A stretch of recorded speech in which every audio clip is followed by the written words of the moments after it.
Assalamualaikum warahmatullahi wabarakatuh. Kembali lagi bersama saya di channel Perisai Nusantara TV.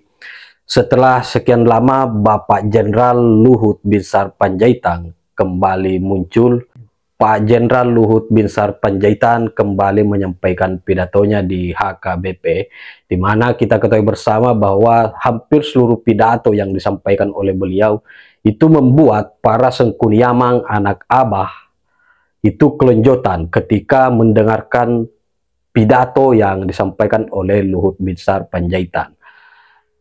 Dalam pidato kali ini, Bapak Luhut Binsar Panjaitan menyampaikannya di HKBP. Ini membuktikan bahwa bagaimana pentingnya kita menjaga sikap toleransi sesama umat beragama di Negara Kesatuan Republik Indonesia. Tak perlu berpanjang lebar, seperti apa videonya kita simak secara bersama-sama. Saya mohon maaf terlambat karena saya baru selesai bicara di mana, di Sabirin ya tadi, udah di depan. Sebenarnya anak-anak muda Kristen juga rupanya, saya baru tahu. Jadi mereka minta saya dari seluruh Indonesia untuk memberikan kemana Indonesia ke depan gitu. Jadi saya memberikan singkat apa yang kami pikirkan, sebenarnya apa yang sudah kami kerjakan, sedang kami kerjakan, dan yang akan ke depan gitu. Sebenarnya dengan pengalaman saya pribadi selama 10 tahun lebih di pemerintahan ini, dan tidak terlalu sulit lagi sekarang ini sebenarnya membuat Indonesia lebih bagus ke depan. Karena semua angka-angka kita baik, tidak ada yang tidak bagus. Jadi dengan Presiden Prabowo saya juga bicara banyak. Kita digitalize saja semua seperti apa yang sudah kita lakukan sebagian pada pemerintahan Presiden Joko Widodo, sehingga akan mempersulit untuk orang melakukan korupsi dan sebagainya. Karena saya baru mengaudit sebenarnya pemerintah ini sebenarnya 7 bulan yang lalu, tapi belum sempat saya laporkan Presiden Joko Widodo, sudah pada Presiden Prabowo, dan saya sampaikan Presiden Prabowo, pengalaman saya bilang, Pak Presiden, kita mulai aja dari hasil audit supaya kita tahu di mana kita gitu. Karena kalau tidak kita shadow boxing gitu. Itu yang saya lakukan. Saya terima banyak persoalan-persoalan yang bermasalah yang diberikan Presiden Jokowi ke saya audit. Jadi saya tahu dari mana saya mulai, masalahnya apa, kira-kira penyelesaiannya apa. Karena BPKP itu satu organisasi yang sangat hebat. Jadi kalau saya bicara negara, jadi saya juga minta waktu itu HKBP diaudit juga oleh nanti badan supaya tahu persis HKBP ini apa sih masalah utamanya, asetnya di mana saja sih, terus apa yang harus diperbaiki dan seterusnya. Nah, saya juga senang dari istri saya cerita mengenai ada 3 calon Eporus yang ke depan maju. Saya pikir kita perlu dorong Eporus kita ini juga yang lebih reach out, yang keluar, dan juga jangan mimpi terlalu banyak-banyak. Saya pikir yang bisa membuat memperbaiki masalah-masalah liturgi daripada HKBP, karena banyak anak-anak muda sekarang ini, kalau Bapak Ibu lihat dari sini studi lagi di TikTok itu dilihat, orang banyak tidak beragama, lari kepada spiritualitas. Kenapa? Dia bilang agama itu menimbulkan konflik, mereka ingin kedamaian. Nah, ini bagaimana HKBP mensikapi. Jadi Eporus yang akan datang juga menurut hemat saya harus berpikir seperti ini. Mungkin tidak bisa hanya alkitabiah saja, tapi juga harus melihat realita di lapangan, bagaimana spiritualitas itu di Alkitab kan banyak sekali dalam, bagaimana kita lebih terjun lebih dalam lagi mengenai ke spiritual Alkitab itu. Mungkin doa yang banyak. Kalau Anda lihat Trump saja kemarin kampanye terakhirnya sebelum dia menang, dia bilang kembali pada Alkitab. Ya, itu dia, saya kira boleh ditonton itu. Itu juga yang membuat dia mungkin menang, karena di Republikan itu banyak orang-orang Kristen yang ortodoks, yang keras. Nah, di kita juga saya kira cukup banyak. Jadi di HKBP saya berpikir kita harus cari Eporus yang mau berpikir seperti itu dan mau manage dengan bagus. Apa yang dilakukan sebenarnya Pendeta Robinson cukup oke, tapi sekarang ke depan ini saya pikir kita harus lihat itu. Dan kita harus terbuka, dan juga tokoh-tokoh Batak itu juga jangan hanya omong aja apa yang sih yang bisa dibantu, bantulah, tidak perlu beritahu-beritahu, bantuin aja. Jadi misalnya masalah pendeta, ya kan pendeta itu hidupnya susah, ya jangan kita bilang susah tapi kita nggak bisa lakukanlah sesuatu. Kalau Anda punya sesuatu, bantulah. Jangan omong saja. Ini yang saya kadang-kadang ingin titip pada teman-teman Batak, hanya mesti ada kasih ulos apa segala, enggak usah. Nggak usah expect Anda akan mendapatkan sesuatu dari HKBP. Just do it gitu. Nah, karena menurut saya HKBP ini harus kita tata rame-rame, harus kita dorong rame-rame. Dan untuk bisa bagus, ya pendetanya harus kita rawat. Nah, ini menurut hemat saya penting. Kita harus pikir juga gimana Eporus hidupnya, siapa sih yang bisa bantu. Kita harus bantu, ya kita harus bisa bantu. Dan saya kira tidak ada alasan tidak bisa bantu. Tidak perlu tangan kiri membuat tangan kanan tahu, itu dalam hal kita, saya kira lakuin aja, kita kerjain. Dan kita harus kompak. Nah, negeri ini kalau saya balik lagi, menurut hemat saya akan tambah bagus karena Presiden Prabowo, saya bicara time to time sama dia, dan saya bilang ini inefisiensi aja kita harus tackle.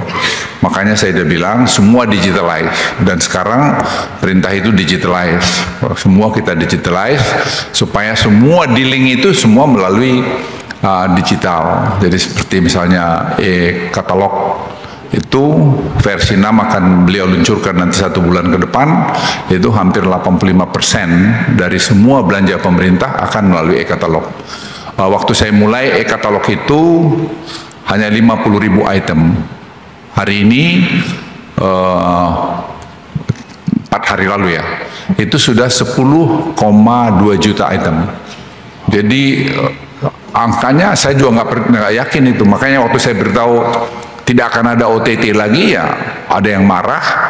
Sebenarnya dia lupa yang ngerjakan itu pahala juga, pahala nenggolan dari dari KPK yang saya minta bantu untuk menyusun ini tadi. Jadi sebenarnya kalau kita mau bisa. Jadi tidak ada yang tidak bisa. Kereta cepat yang sudah berantakan itu kami audit dan lihat selesai juga. Kita malah kosnya bisa kita turunin. Sekarang kita melihat kita mau perpanjang ke Surabaya, sangat mudah dan kita akan bisa lakukan. Kita belajar dari itu semua. LRT yang tidak jalan kita bikin jalan, tidak susah. Karena tempat saya anak-anak muda itu, mereka saya minta hitung, audit hitung, dan bisa. Kita membangun ekosistem Bapak Ibu sekalian, yang sehingga kita bukan hanya downstreaming, hilirisasi itu saja, tapi membangun ekosistem bagaimana lithium baterai itu kita buat. Ada perkusor, katot, semua itu sekarang sudah jalan. Nggak ada yang bisa stop kita sekarang. Dan saya bilang Presiden Prabowo, nobody can stop us. Jadi inefisiensi tadi dia hitung dari hasil BPKP itu kira-kira mungkin ya dapat berapa puluh miliar dolar. Katakan itu setengah kita bisa selamatkan ke depan ini dengan digitalisasi. Itu pertumbuhan kita 5% sekarang, mudah untuk kita tambah 2% dalam 5 tahun ke depan. Dan itu saya kira akan bawa kemakmuran, karena dengan e-katalog yang dengan government teknologi yang akan kita luncurkan dalam beberapa waktu ke depan, dengan Simbara, batubara, Simbara itu semua digitalize, itu kita menghemat sampai 40%. Dan Anda bisa bayangkan budget sebesar itu kita hemat. Sekarang banyak lagi dengan perubahan, dan Presiden kemarin di Sentul bilang kalau perlu saya bikin perpu, saya bikin perpu, kalau saya perlu bikin dekret, saya bikin dekret. Jadi saya bilang, Pak Presiden, you have to move now. Anda nggak bisa mundur, karena ini sudah jalan dan tidak ada alasan kita nggak bisa capai itu juga. Saya nanti diundang di Singapura tanggal 12 untuk bicara di Straits Times forum. Saya beritahu Presiden, saya bilang, Bapak setuju nggak kalau saya cerita semua apa yang kita buat ini? Belum, cerita aja Bang. Saya bilang, then the consequences ini you have to do it Pak. Saya bilang, nggak bisa kita main-main lagi. Dia bilang, tangkap aja. Jadi beliau akan keras, tapi kita mau semua terukur, dan saya juga sampaikan, Pak, gak usah lama-lama di penjara. Tapi yang paling penting setelah penjara, orang ini tidak boleh punya paspor 30 tahun misalnya, dia tidak boleh naik mobil pribadi, dan seterusnya. Jadi yang hukuman-hukuman yang sifatnya hukuman sosial, yang membuat orang ini tidak supaya kapok.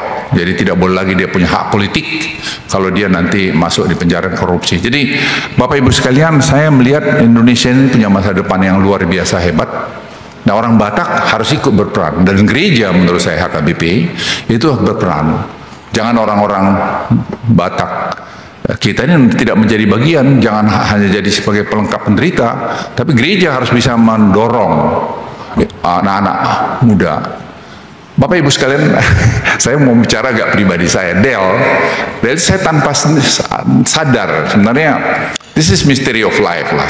Waktu istri saya dengan saya bikin itu 22 tahun yang lalu, saya nggak bayangkan bahwa SMA Unggul Del itu menjadi salah satu yang terbaik di Indonesia. Saya tidak bayangkan ITDL itu bagus, dan sekarang mereka punya salah satu genome sequencing lab terbaik mungkin di kawasan ini, itu di Humbang Hasadutan. Dan itu untuk pertanian, itu sudah jalan, dan HKBP saya ajak untuk menjadi bagian itu, dan itu menjadi program pemerintah saya buat.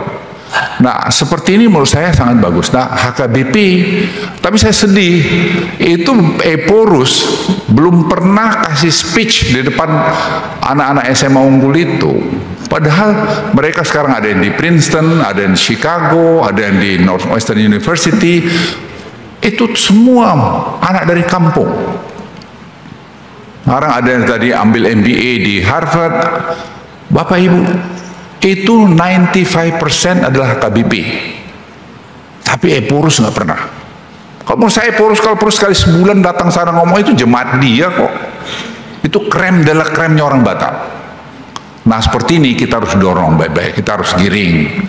Siapapun nanti Eporus, ini gembala bapak-bapak ibu sekalian. Ini anunya bapak-bapak dan ibu nanti yang jadi Eporus. Perhatikanlah ini. Justru menurut saya sabatikal mungkin harus diberikan ke mereka. Program mereka, oh nggak bayar kok, yang bayar kami kok. Itu pun susah. Jadi kalau saya mau unek-unek saya selama 15-20 tahun dengan HKBP, saya nggak ngerti maunya HKBP itu kemana. Padahal itu adalah inti dari orang-orang Batak, the best of the best orang Batak ya di situ. Sekarang saya masukkan di Dewan Ekonomi, rektornya ITDL. Saya kan yang ngatur. Dari kampung masuk jadi Dewan Ekonomi. Kenapa tidak? Dia qualified kok. Jadi yang nanti bikin apa namanya ini government technology, ya si Aldo, dia nangis. Saya masuk, ya kau ikut rapat tempat saya. Bapak Ibu sekalian, kalau kita kompak, banyak yang kita bisa buat.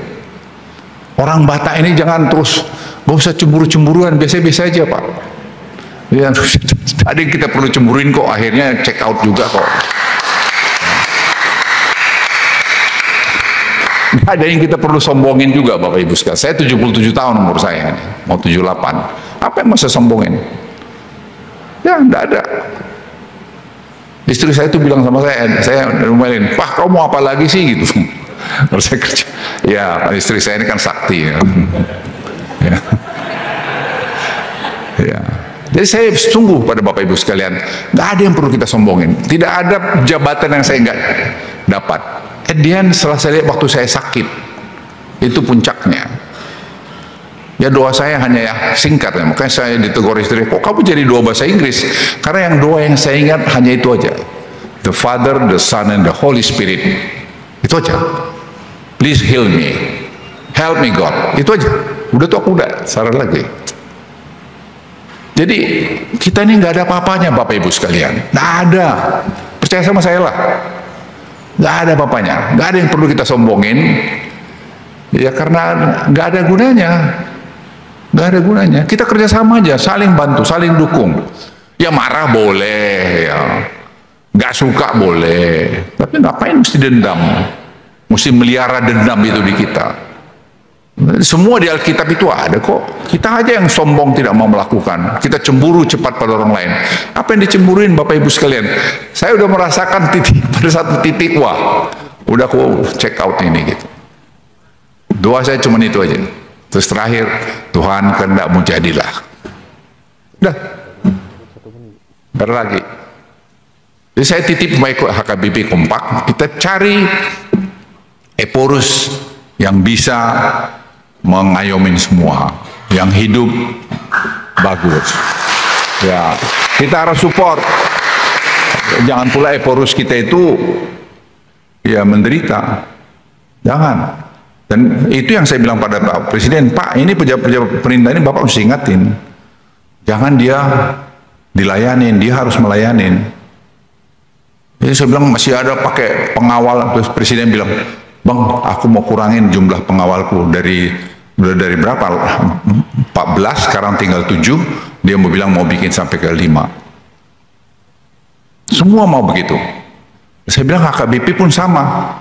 Jemaat HKBP juga sama. Kita lebih bagus kita sumbang pada HKBP. Apa HKBP? HKBP bikin pertanian, mungkin Bapak Ibu sumbang. Kita lagi beresin 100 hektar tanahnya HKBP. Pertanian di Humbang Hasil Hutan itu. Apa yang kita bisa buat? Nggak usah mau menortor-nortor itu. Saya juga nggak pernah saya mau nortor-nortor itu. Biar aja begitu. Yang penting kita train orang anak-anak HKBP. Ada bisa bayangin dari kampung, dari mana tuh, dari Humbang Hasil Hutan itu yang si siapa ambil MBA sekarang di Harvard, scholarship. Pak, kita nggak pernah bayangin ada si Yanti ambil PhD dalam bidang neuroscience di Chicago. Ada lagi si Roy ngambil apa